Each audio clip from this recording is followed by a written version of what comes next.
teammate number 2 from Zone 2.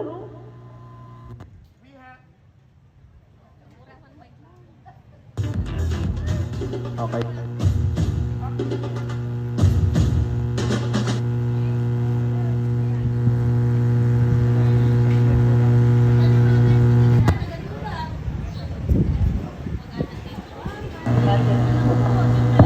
So, hello.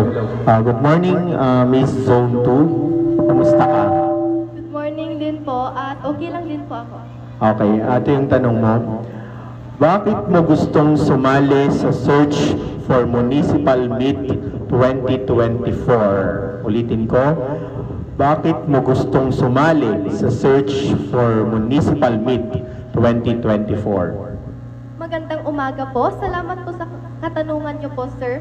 Para sa akin po, sumali po ako ng Zone Meet upang ma-boost ang aking confidence at ma-try ko din ang paglaban ng mga divisional at Zone Meet na tulad nito at upang may pakita ko din ang aking talento at kakayahan sa paglalaro o pagsali ng Zone Meet. Yun lang po at salamat po.